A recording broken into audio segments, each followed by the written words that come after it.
Sejak 7 Oktober lalu, konflik antara militan Palestina Hamas dan pasukan Israel makin memanas. Kepulan asap dan ledakan terlihat di beberapa titik di kota Gaza. Pagi, siang, malam, dampak serangan balik Israel. Kota Gaza luluh lantak. Serangan Israel menghancurkan sejumlah bangunan dan permukiman warga di jalur Gaza. Tentara Israel menyatakan telah menyerang lebih dari 1.000 sasaran di Gaza. Korban saling serang antara Hamas dan Israel mencapai 1.600 jiwa. Dalam serangan yang dilancarkan, Hamas juga menghancurkan sejumlah tank milik Israel. Di tengah gencarnya gempuran pada Senin waktu setempat, Menteri Pertahanan Israel memerintahkan pengepungan total di jalur Gaza. Selama pengepungan, Israel akan memutus pasokan listrik dan memblokade masuknya makanan dan bahan bakar ke jalur Gaza. Selain bangunan rumah penduduk, Rumah Sakit Indonesia di Gaza juga tak luput dari serangan Israel. Akibatnya, sebuah mobil operasional relawan Mercy hangus terbakar dan seorang relawan lokal meninggal dunia. Aryo Brahmantio, mahasiswa Indonesia di Tel Aviv, Israel, menceritakan situasi terkini pada Selasa siang.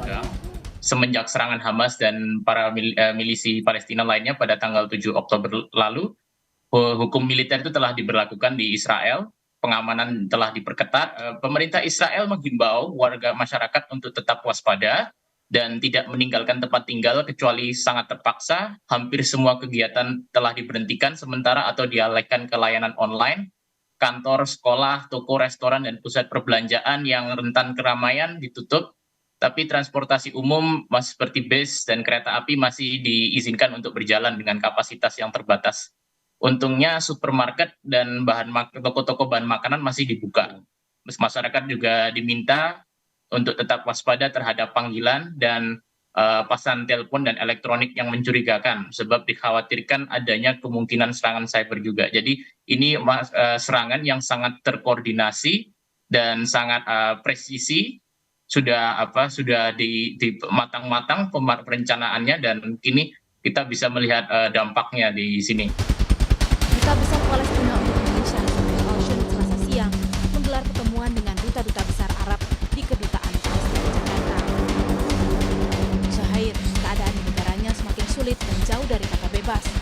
This is the important message for today, that we are also, just to say that struggling and standing and defending ourselves in our own territory and our own cities, our land. And we are having the right according to the international law. Hingga 9 Oktober malam, saling serang antara Hamas dan Israel telah merenggut lebih dari 1.600 jiwa dan melukai lebih dari 6.400 orang, baik dari Palestina maupun Israel.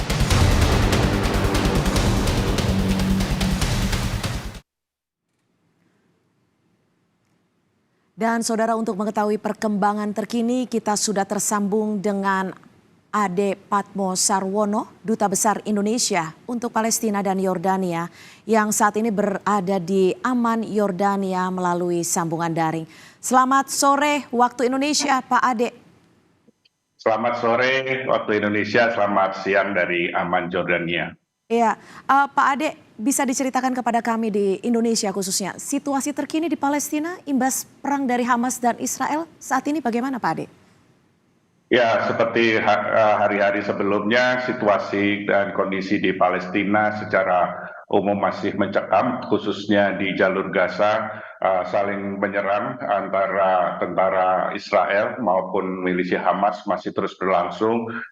Terakhir saya dapat info bahwa Hamas kembali meluncurkan roket-roketnya ke beberapa kota yang berbatasan, kota di Israel yang berbatasan dengan jalur Gaza. Namun juga tentara Israel dikatakan sudah bisa menguasai kembali kota-kota yang semula dimasuki oleh atau diserang oleh Hamas, milisi Hamas. Namun tentunya saya tidak tahu bagaimana kebenarannya, namun yang jelas baku tembak masih berlangsung, serangan udara maupun roket dari Hamas.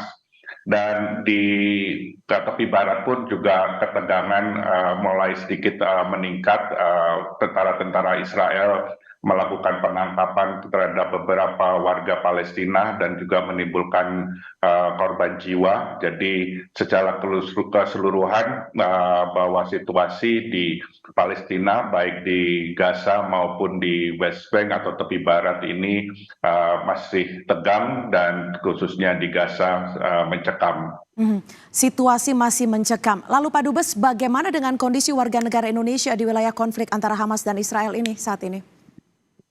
Yang kami bisa catat bahwa ada 10 WNI yang di jalur Gaza, 5 orang dewasa, 5 anak-anak. Sampai tadi pagi komunikasi kami dalam kondisi aman dan baik, dan mudah-mudahan tetap bisa menjaga keselamatannya, karena serangan udara dari Israel ini tidak hanya mensasar instalasi atau infrastruktur Hamas, tapi juga berbagai perumahan dan juga mendekat dengan penampungan pengungsi yang berada di Gaza. Dan rencananya ada 4 atau 5 satu keluarga dari WNI yang kemungkinan akan melakukan evakuasi. Kondisi mereka saat ini yang warga negara Indonesia di sini saat membutuhkan apa saat ini? Berdasarkan komunikasi yang sempat dilakukan oleh Pak Dubes sendiri. Ya, sejauh ini yang komunikasi yang kita lakukan, ada satu keluarga beringinan untuk melakukan evakuasi karena situasi yang sudah tidak kondusif dan mencekam dan sudah merasa tidak aman, dan terkhususnya kesulitan bahan makanan. Ini yang menjadi isu utama bagi WNI karena Israel memblokade Gaza, dan juga sejak kemarin atau 2 hari yang lalu Israel juga menghentikan saluran listriknya sehingga gelap gulita dan mempengaruhi bagi warga di Gaza.